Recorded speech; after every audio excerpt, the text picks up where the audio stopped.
அஸ்ஸலாமு அலைக்கும் வரஹ்மத்துல்லாஹி வபரகாத்துஹ். பிஸ்மில்லாஹிர் ரஹ்மானிர் ரஹீம்.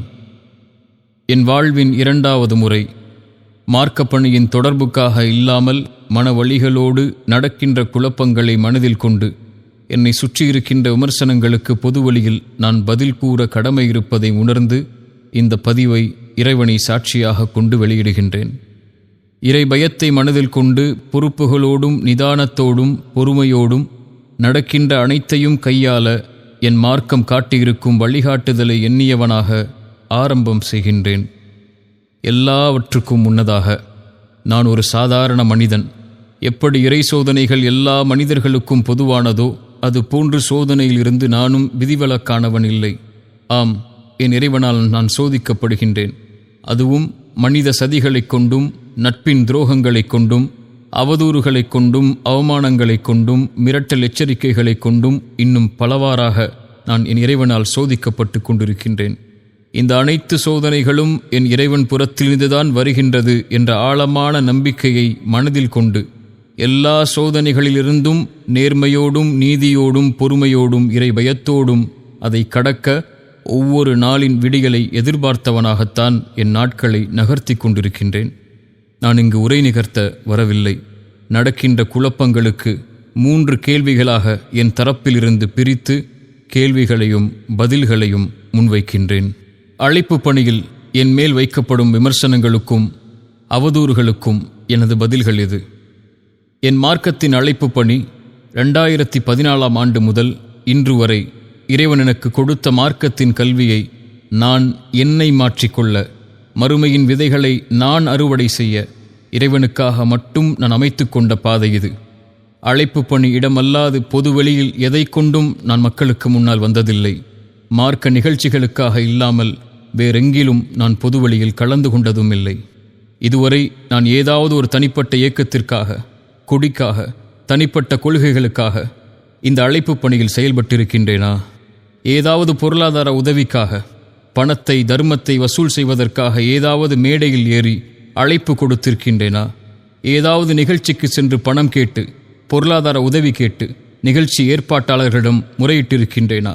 இறை உதவியால் 500 மேடைகளுக்கும் மேல் இறை மார்க்கத்தை முழங்கிய நான் எங்காவது பணம் பெற்று அழைப்பு பணி செய்திருக்கின்றேனா? வாகன செலவு, தங்கும் செலவு என்று எதற்காவது யாரிடமாவது பணம் பெற்றிருக்கின்றேனா? அழைப்பு பணியின் வீடியோக்களை யூடியூப் சோஷியல் மீடியாக்களில் பதிவு செய்து அதன் மூலமாக ₹1 நான் பெற்றிருப்பேனா? என் அழைப்பு பணியில் இதுவரையிலும் எல்லா செலவுகளையும் இறைவன் எனக்கு வழங்கிய பொருளாதாரத்திலிருந்து மறுமையின் நலனை நாடி மனிதர்களிடம் எதையும் எதிர்பார்க்காமல் என் இளமையை, என் நேரங்களை, என் பொருளாதாரத்தை இறைவன் ஒருவனுக்காக செலவு செய்தவன் நான். அதை என் இறைவன் நன்கறிந்தவன். இதை அறிந்திருந்தும் அழைப்பு பணியை வைத்து பணம் சம்பாதிப்பவன், அழைப்பு பணியின் முகத்தை வைத்து பணத்தை பெற்று வியாபாரம் செய்பவன் என்று எவரேனும் கூறினால் இறைவனின் நீதிமன்றத்தை அஞ்சிக் கொள்ளுங்கள். உங்கள் நாவுகள் உங்களுக்கு எதிராக சாட்சி சொல்லும் நாளை பயந்து கொள்ளுங்கள். இந்த விமர்சனத்தை 12 ஆண்டுகள் நான் எதிர்கொள்கிறேன். அன்றும் எனக்கு கொடுக்கப்பட்ட எச்சரிக்கை, இன்றும் எனக்கு கொடுக்கப்படுகின்ற ஓர் எச்சரிக்கை: அழைப்பு பணியை விடு. உனக்கெல்லாம் அதற்கு என்ன தகுதி இருக்கிறது? உன்னை எதிர்ப்பதை, விமர்சிப்பதை அப்போதுதான் நாங்கள் நிறுத்துவோம். உனக்கு எதிராக சூழ்ச்சி செய்வதை விடுவோம் என்பதுதான் இத்தனை ஆண்டுகளில் நான் பெற்ற எதிர்ப்பின் வார்த்தைகள். எத்தனை பொறாமைகள், எத்தனை காழ்ப்புணர்ச்சிகள்! இறைமுகத்தை நாடி நான் செய்யப்பட வேண்டிய இந்த பணியில் எத்தனை எதிர்ப்புகளையும் மனித துரோகங்களையும் நான் கண்டிருக்கின்றேன். எத்தனை நாடுகளில் என்னை முடக்கினார்கள், எத்தனை மேடைகளில் என்னை தடுத்தார்கள். அழைப்பாளர்கள் என்று சொல்லக்கூடிய சிலர் அவரவர்களின் வன்மங்களை என் மீது கொட்டி தீர்த்து என் தனி பொது வாழ்க்கையை எச்சரித்து விமர்சித்திருக்கின்றார்கள். நான் தீவிரவாதத்தை தூண்டுகிறேன் என்று என்னை விசாரித்து சிறையில் அடையுங்கள் என்று என் சமூகத்தின் தலைவர்களே என்னை பல நாடுகளில் காட்டிக் கொடுத்த நிகழ்வுகளையெல்லாம் என் கண்களால் கண்டிருக்கின்றேன். என்ன செய்துவிட்டேன் நான்? சிறு வயதில் அழைப்பு பணிக்கு வந்தது தவறா? கட்டுக்கதைகளை கூறாமல் நேரான பாதையில் இறை உதவியால் நவீன தொழில்நுட்பங்களை பயன்படுத்தி மக்களிடம் சென்றடைந்தது தவறா? எந்த ஒரு தனிப்பட்ட இயக்கத்திற்காகவும் கொடிக்காகவும் உழைக்காதது தவறா? சமூகத்தின் தலைவர்கள் இயக்கங்கள் என்ற பெயரில் மக்களை போராட வைத்து தங்களுடைய சுயநலனுக்காக மக்களின் பொருளாதாரத்தை பயன்படுத்துவதை கேள்வி கேட்டது தவறா? இயக்கம் நடத்தி பொருளாதார வசூல் வேட்டை செய்தேனா? சதக்கா ஜக்காத் என்ற பெயரில் மக்களின் பணத்தை சுயநலனுக்காக கணக்கின்றி பல இயக்கங்களைப் போல் இறைவன் பாதுகாத்தவர்களை தவிர நான் பயன்படுத்தியிருக்கின்றேனா? எனக்கென்று ஒரு குழு உண்டா, இயக்கம் உண்டா, அமைப்பு உண்டா? 13 ஆண்டுகள் இறைவனை தவிர யாரை நாடி நின்றிருக்கின்றேன்? இத்தனை ஆண்டுகள் இந்த சமூகத்திற்காக, அதன் நேர்வழிக்காக என் சிறு குரலின் அழைப்பை தவிர நான் செய்த செயல் என்ன? இந்த அழைப்பு பணியின் பாதையில் எத்தனை மிரட்டல்கள், சதிகள்! இதுவரை எங்காவது, எந்த மேடையிலாவது யாரின் கண்ணியத்தையாவது குறைத்து பேசி இருக்கின்றேனா? எந்த இயக்கத்தையாவது தனிப்பட்ட முறையில் சாடி இருக்கின்றேனா? யாரின் புகழுக்காகவோ இகழுக்காகவோ உழைத்திருக்கின்றேனா?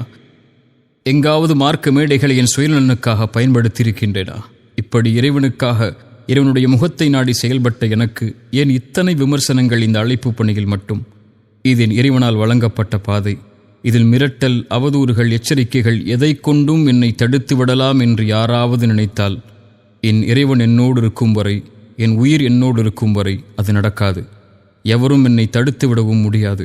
என் இறைவனுக்காக இந்த குரல் என் இறுதி மூச்சு வரை ஒலித்து கொண்டே இருக்கும். என் இறைவன் அதற்கு துணை நிற்பான். இதில் புகழ், கண்ணியம், அங்கீகாரம், மக்கள் கூட்டம், மக்களின் ஈர்ப்பு, மக்களுடைய எதிர்ப்பு, பொருளாதாரம் என எதுவும் எனக்கு தேவையில்லை, என் இறைவனின் அங்கீகாரத்தை தவிர. இரண்டாவது என் மீது வீசப்படும் விமர்சனம் என் தனிப்பட்ட குடும்ப வாழ்வை பற்றி. குடும்ப வாழ்க்கை என்பது பொதுவெளியில் பேசப்பட வேண்டிய அம்சமில்லை. நியாயங்களை மக்களிடம் முன்வைத்து கேட்பதற்கு இது ஒரு சமூக பிரச்சனையும் இல்லை. நாகரிகமற்று மற்றவர்களின் குடும்ப வாழ்க்கையை பொதுத்தளத்தில் விமர்சிக்கும் எந்த தகுதியும் இந்த சமூகத்தில் எவருக்கும் இல்லை. அவரவரின் குடும்ப வாழ்வின் நிகழ்வுகளை அவரவர் சார்ந்து விட்டுவிட்டு மார்க்க அடிப்படையில் தீர்வை காண்பதுதான் முறையை தவிர, ஒருவரை இழிவுபடுத்த இயக்கம் என்ற பெயரில் கட்ட பஞ்சாயத்து செய்து நடுத்தெருவில் நிற்க வைத்து அவமானப்படுத்துவதோ, வன்கொடுமை என்று ஒருவர் மீது மாபெரும் பழியை போடுவதோ வழிமுறை அல்ல. எந்த தூதரும் இதற்கு இவர்களுக்கு வழிகாட்டவில்லை. இன்னும் நான் இதில் பட்ட அநீதத்தை இந்த இடத்தில் எடுத்து கூறினால் பலரின் கண்ணியத்தை பற்றிய நாவுகள் பேச நேரிடும் என்பதைக் கண்டு இறைவன் மீது பயம் கொண்டு விலகிக் கொள்கிறேன். அவரவரின் வாழ்க்கையை, அதை சார்ந்திருக்கும் அம்சங்களை அவரவர்களோடு விட்டுவிடுங்கள். உங்களுடைய குடும்ப வாழ்வை எப்படி பொதுத்தளத்தில் விமர்சிப்பதை யாரும் விரும்ப மாட்டீர்களோ, அதுபோன்று என் குடும்ப வாழ்வை பொதுத்தளத்தில் விமர்சிப்பதை நானும் விரும்பவில்லை. இதில் நான் இறைவனை பயந்து கொள்கிறேன். இதில் நான் எவருக்கும் அநீதம் செய்பவன் இல்லை. என் இறைவன் என் செயல்களின் நேர்மையைக் கொண்டு இது போன்ற குழப்பங்களிலிருந்து என்னை பாதுகாக்க போதுமானவன். மூன்றாவது விமர்சனங்கள் தனிப்பட்ட என் வியாபார பொருளாதாரத்தை பற்றிய குற்றச்சாட்டுகள். இவைதான் என் முன்னால் கேள்விகளாக குவிந்து கிடக்கிறது. என் வியாபாரம் என்பது என் இறைவன் எனக்கு வழங்கிய கல்வியை கொண்டும் அனுபவத்தை கொண்டும் இறைவன் அனுமதித்த செல்வத்தை ஹலாலான வழியில் பெறுவதற்கு நான் தொடங்கிய ஒன்று. இன்று நேற்று அல்ல, 15 ஆண்டுகள் முதல் இதுவரை இறைவன் அருளால் என் பொருளாதாரம் இந்த வியாபாரத்தின் அடிப்படையில் மட்டுமே அமைந்திருக்கிறது.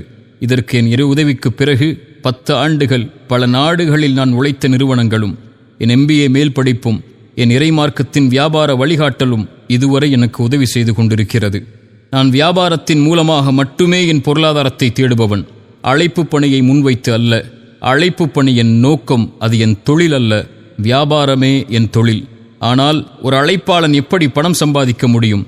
இவ்வளவு பெரிய வியாபாரங்களையும் நிறுவனங்களையும் ஒரு அழைப்பாளன் எப்படி நடத்தலாம் என்று என் முன்னால் அவதூறுகளின் கேள்விகளை முன்வைத்தால் இதற்கு நான் பதில் கூற வேண்டிய எந்த அவசியமும் எனக்கு இல்லை.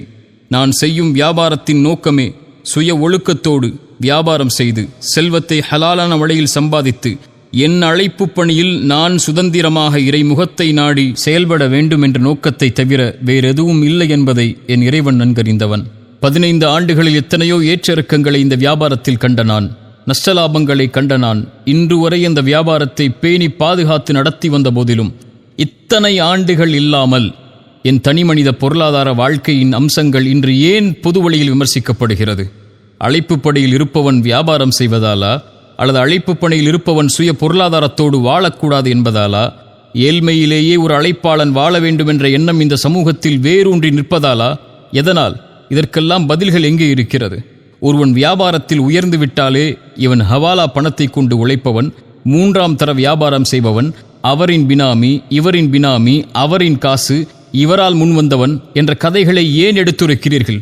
வியாபாரத்தில் சறுக்கினால் இவன் எதனால் தோற்றான், இவன் தோற்பான் என்று எங்களுக்கு தெரியும், இந்த நிலைக்கு வருவான் என்று தெரியும் என்று ஏன் கூச்சலிடுகிறீர்கள்? எவர் உயர்ந்தாலும் இங்கு யாரும் மகிழப் போவதும் இல்லை என்பதையும், எவர் தாழ்ந்தாலும் பழி போடுவதைத் தவிர வேறு எதையும் செய்ய யாரும் தயங்குவதில்லை என்பதையும் இந்த உலகத்தின் பாடமாக பெற்று வாழ்ந்து கொண்டிருக்கின்றேன். இறை உதவியைக் கொண்டு ₹1 ஆரம்பம் செய்து இன்று இத்தனை நிறுவனங்களை நடத்தி எத்தனையோ ஏற்றிறக்கங்களை கண்டு இரவு பகலாக உழைத்து ஹலாலான செல்வத்தை சேர்ப்பதற்காக வங்கிகளை அணுகாமல் என் செல்வத்தையும் ஹலாலான முதலீடுகளை கொண்டும் நடத்தப்பட்டதுதான் என் நிறுவனங்கள். இதன் மீது ஏன் இத்தனை விமர்சனங்கள், ஏன் இத்தனை கட்டுக்கதைகள்?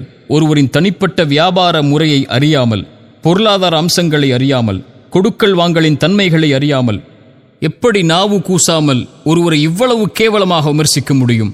இருவருக்கும் நடந்த வியாபார தொடர்பு என்ன, ஒப்பந்தம் என்ன, பெறப்பட்ட லாபம் என்ன, பகிரப்பட்ட நஷ்டம் என்ன என எந்த அடிப்படை உண்மைகளையும் தெரியாமல் இழிவின் வார்த்தைகளை ஏன் முன்வைத்து கொண்டே இருக்கிறீர்கள்? இதை சார்ந்த விமர்சனங்களுக்கு வருகின்றேன். பல கோடி மோசடி, பொதுமக்களின் பணம் சூறையாடல், அழைப்பு பணியை வைத்து முதலீடு ஈட்டுதல், பலரிடம் ஒரே நிறுவனத்திற்காக வசூல் செய்தல், இப்படிப்பட்ட கேள்விகளை எல்லாம் என் முன்னால் முன்வைத்து விட்டீர்கள். பல கோடி மோசடி, எத்தனை கோடி? ஒருவர் சொல்கிறார் 2 கோடி, இன்னொருவர் சொல்கிறார் 10 கோடி, இன்னொருவர் சொல்கிறார் 50, 100 கோடி என்று. இன்னும் அவரவர்களின் நாவுகளுக்கு ஏற்ப அவரவர்கள் தொகையை முடிவு செய்கிறார்கள். இதில் எது உண்மை? இதை என் இறைவனும் நான் தொழில் நடத்தும் நாட்டின் அரசாங்கமும் என் வங்கிக் கணக்கும் தான் அறிந்தவை. இதை பொதுவெளியில் வெளியிட நான் சமூகத்தை வைத்து இயக்கம் நடத்தவில்லை. லாப நஷ்டங்களை கொண்ட வியாபார நிறுவனம் நடத்துகிறேன். ஒரு தனி மனிதனின் பொருளாதார வியாபார நிறுவனத்தை பற்றிய கணக்குகளை பொதுவெளியில் வெளியிட வேண்டிய அவசியம் இங்கு எதற்கும் இல்லை. பொதுமக்களின் பணம், முதலீடுகள் சூறையாடுதல் என்ற விமர்சனம். என்னோடு வியாபாரம் செய்யும் நபர்களே மொத்தம் 8 பேர்தான். இவர்கள்தான் இவர்கள் சொல்லும் சமூகமா, பொதுமக்களா? இவர்கள் நேற்று இன்றுதான் என்னோடு வியாபார தொடர்பில் உள்ளவர்களா? இவர்கள் வியாபாரத்தில் எந்த அடிப்படையும் தெரியாமல் நான் அழைப்பாளன் என்பதால் மட்டும் லாபத்தை எதிர்பார்க்காமல் முதலீடு செய்தவர்களா?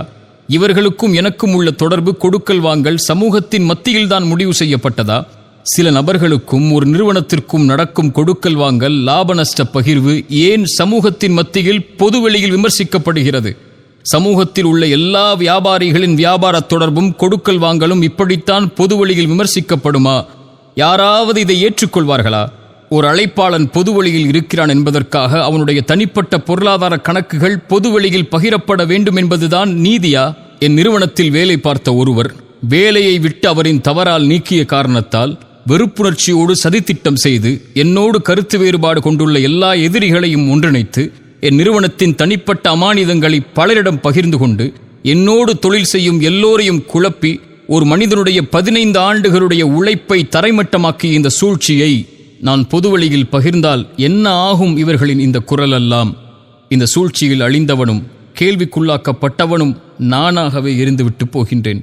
என்ன ஆனாலும், என்ன அநீதம் என் மீது செலுத்தப்பட்டாலும் நான் யாருக்கும் அநீதம் செய்யப் போவதில்லை. செல்வம் ஒரு அமானிதம், அதை பேணவில்லை என்றால் என்ன ஆகும் என்ற மார்க்கத்தின் எச்சரிக்கையை நன்கறிந்தவன் நான். எவரின் ₹1 ஹராமான வழியில் என்னிடம் வந்துவிடக்கூடாது என்பதை பேணி பாதுகாப்பவன் நான். இந்த சூழ்ச்சி வலையில் நானும் என் வியாபாரமும் என்னை சார்ந்தவர்களும் சிக்குண்டு தவிக்கிறோம்.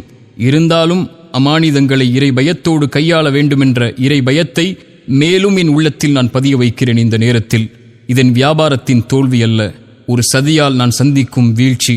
எத்தனையோ ஏற்ற இறக்கங்களை என் வாழ்வில் கண்ட நான் இறைவனுடைய அருளால் எப்படி மீண்டு வந்தேனோ அது போன்று என்னோடு நேர்மையும் உண்மையும் இருக்கும் வரை என் இறைவன் என்னை ஒருபோதும் கைவிடப் போவதில்லை. என் இறைவன் என்னோடு இருக்கின்றான். என்னை இறைவனுக்காக நேசிக்கும் எல்லா உறவுகளும் என்னோடு உண்டு. எல்லோரின் அமானிதங்களும் என் தரப்பிலிருந்து நீதியோடு மட்டுமே நடந்து கொள்ளப்படும் என்பதை இந்த குழப்பங்களுக்கு இறை சாட்சியோடு நான் முன்வைக்கும் வார்த்தைகள்.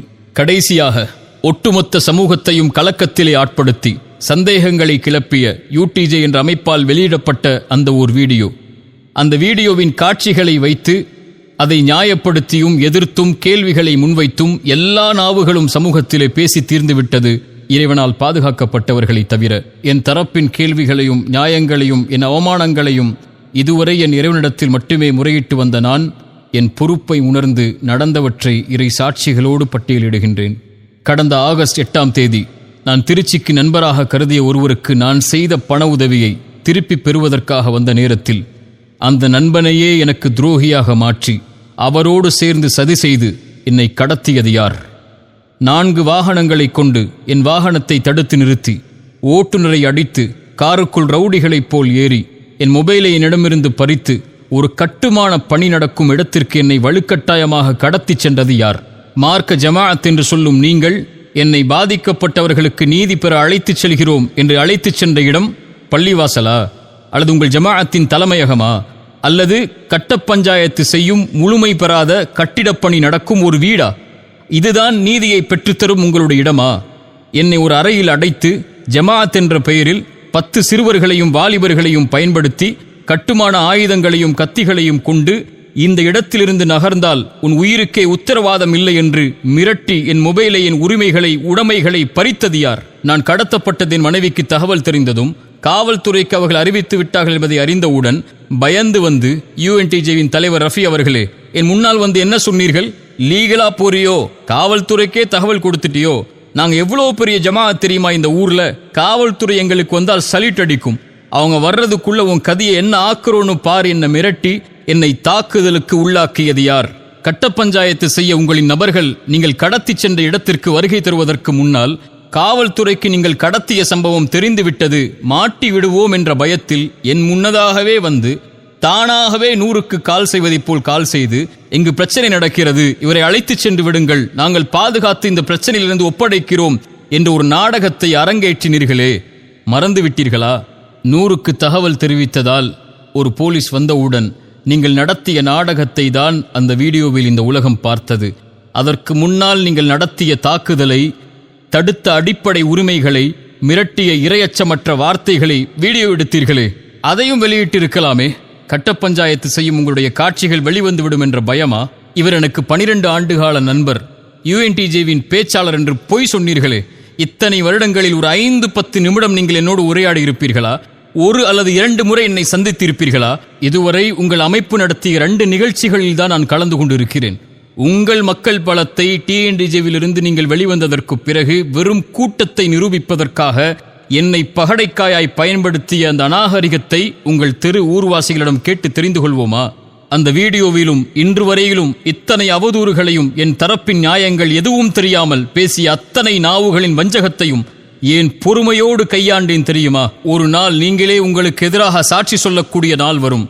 பொய்களை ஆதாரமாக கொண்டு வருவீர்கள் எனக்கு முன்னால். அதை முறியடிக்க இறைவன் என்னோடு இருந்து ஒரு நாளை ஏற்படுத்துவான் என்பதற்காக மட்டும்தான் அந்த நிலையில் நான் பொறுமையை கையாண்டேன். அந்த வீடியோவில் நீங்கள் எனக்கு முன்வைத்த அவதூறான குற்றச்சாட்டுகள், 1 கோடி ஹவாலா பணம், மாற்ற வந்தவரை பிடித்து விட்டோம், காவல்துறை உங்களுக்கே தகவல் கொடுத்தது இது நடப்பதை. நான் மாற்ற வந்த 1 கோடி ஹவாலா பணம் யாருடையது, எங்குடையது, யாரின் பணம் அது, அவரின் பெயர் என்ன? காவல்துறை உங்களுக்கு தகவல் கொடுத்தது என்று சொன்னீர்களே, காவல்துறை உங்களுக்கு தகவல் கொடுக்க நீங்க என்ன அரசு அதிகாரிகளா? அல்லது சம்பந்தமான விசாரணை எங்கே, வழக்கு எங்கே? 15 காவல் அதிகாரிகள் உங்கள் பள்ளிவாசலை சுற்றி இருந்தார்கள் இதை அறிந்தவுடன் என்று சொன்ன நீங்கள், 100க்கு நீங்கள் தகவல் கொடுத்தவுடன் ஏன் ஒரே ஒரு காவல் அதிகாரி மட்டும் வந்தார்? ஒரு குற்றவாளியை அப்படித்தான் பாதுகாத்து பைக்கில் அழைத்துச் செல்வார்களா? இல்லை என்றால் உங்கள் ரவுடி இந்த அராஜக போக்கிலிருந்து என்னை பாதுகாப்பதற்காக அவர் அழைத்துச் சென்றாரா? 10 கோடி மோசடி என்று கூச்சலிட்டீர்கள். யார் எனக்கு அந்த 10 கோடி அளித்தவர் என்று கூறினீர்கள்? எந்த அடிப்படையில் அவர் எனக்கு 10 கோடியை கொடுத்தார் என்று குறிப்பிட்டீர்கள்? சரி, அவர் 10 கோடி கொடுத்த கணக்கை அவர் நீதியாக நிரூபிக்கட்டும், உண்மை ஒரு நாள் வெளியே வரும். சரி, அந்த நபர் யார்? உங்கள் இயக்கத்திற்கும் அவருக்கும் என்ன சம்பந்தம்? உங்கள் 10 பேர் கொண்ட வெள்ளை யூனிஃபார்ம் அணியும் உங்கள் ஜமாஅத்திற்கு முதலீடு செய்யக்கூடிய நபர் அவர் இல்லையா? உங்கள் ஜமாஅத்திற்கு எதிராக அமைந்த TNDJ அமைப்பு தெருவாசிகளிடம் சென்று கேட்போமா? உங்களுக்கு முதலீடு செய்து உங்கள் ஜமாஅத்திற்கு வழிகாட்டக்கூடிய தலைவர் அவர்தானே. உங்கள் தலைவருக்கு கட்ட பஞ்சாயத்து செய்து 1ஐ 100ஆக்கி பணம் வசூல் செய்து கட்ட பஞ்சாயத்து செய்யும் நாடகம் தானே அது. ஏன் அதை மறுக்கிறீர்கள்? நாவு கூசாமல் இரையச்சமின்றி ஒரு பெண்ணை வன்கொடுமை செய்தவன் என்று கூச்சலிட்டீர்களே, எந்த அடிப்படையில்? என் தனிப்பட்ட வாழ்வில் எதில் நீங்கள் பங்கு கொண்டீர்கள்? எந்த அடிப்படையுமின்றி என் வாழ்வை குறித்து கேள்வி கேட்க உங்கள் இயக்கத்தின் சிறுவர்களுக்கும் உங்களுக்கும் தகுதி கொடுத்தவன் எவன்? இதற்கு சாட்சியாக நீங்கள் முன்வைக்கும் அந்த பெண் வழக்கறிஞர் யார்? அதை ஏன் மறைத்தீர்கள்? 10 கோடி முதலீடு செய்ததாக கூறுகின்ற உங்களின் தலைவரின் 4வது மனைவி இல்லையா அவர்? பொருளாதார மோசடிக்கு கணவரும் பெண் குற்றச்சாட்டுக்கு அவருடைய மனைவியும் இவர்களின் 10 பேரின் இயக்கம் ஒரு தனி மனிதனுக்கு எதிராக இப்படி படுகேவலமான அவதூறுகளையும் பொய்களையும் பொது சமூகத்தின் மத்தியிலே கட்டவிழ்த்து விட முடியும்? கடத்தல் மற்றும் காணவில்லை புகார் தங்கள் மீது இருப்பதை தெரிந்தவுடன் காவல்துறை தோலுரித்து விடும் என்பதை பயந்து தப்பித்து ஓடி எப்படியாவது பழியை போட்டு பகல் முதல் இரவு வரை பொய் சாட்சிகளை கொண்டு புகார் அளித்து எப்படியாவது இவனை சிறையில் அடைக்க வேண்டும் என்று முயற்சித்தீர்களே, கூச்சலிட்டீர்களே. உங்கள் கூச்சலை பார்த்து, உங்கள் வெள்ளையாடை இயக்கத்தை பார்த்து காவல்துறை அதிகாரிகள் சொன்ன வார்த்தைகளை நான் இங்கே கூறினால் என்ன ஆகும் உங்கள் ஜமாஅத்தின் நிலைமை? என்னை குற்றவாளி என்றீர்கள். அப்படி என்றால் உங்கள் இயக்கம் எந்த தொந்தரவும் கொடுக்க மாட்டோம், இவரின் பாதுகாப்பை உறுதி செய்வோம் என்று தலைதொங்க காவல் நிலையத்தில் நீங்களும் உங்கள் தலைவரும் எழுதி கொடுத்தீர்களே, அந்த நகலை நான் வெளியிட வேண்டுமா? காவல்துறை கைது என்று தலைப்பை வெளியிட்டீர்கள். அப்படி என்றால் என் பாதுகாப்பை உறுதி செய்ய, உங்கள் அராஜக போக்கிலிருந்து என்னை பாதுகாக்க, என்னுடைய அறை வரை காவல்துறை வாகனங்கள் என்னை பாதுகாக்க வந்தது எதற்கு? துரோகத்தை கொண்டு என்னை வீழ்த்த நினைத்தீர்கள், கடத்தினீர்கள், தாக்குனீர்கள், ஆயுதத்தை கொண்டு மிரட்டினீர்கள், என் உடைமைகளை பறித்தீர்கள். அன்றாட தேவைக்கு நான் செல்வதை கூட கதவை திறந்து செல் என்று நாவு கூசாமல் அதிகாரம் செய்தீர்கள். 3 மணி நேரம் உணவில்லாமல் சிறுவர்களை கொண்டும் வாலிபர்களை கொண்டும் என்னை தாக்கி ஒரே இடத்தில் உட்கார வைத்தீர்கள். இதுதான் உங்களுடைய இஸ்லாமின் நீதியா? இது குறித்து காவல்துறைக்கு நான் அளித்த புகாரையும் மருத்துவ அறிக்கையையும் காயங்களின் புகைப்படத்தையும் வெளியிட்டால் உங்கள் நண்பன் நாடகம் என்னவாகும் என்று தெரிந்து கொள்வோமா? இங்கு தப்பிக்கலாம் உங்கள் அதிகார பணபலத்தை வைத்து. இறைவனின் நீதிமன்றத்தில் அணுவும் நகர முடியாது.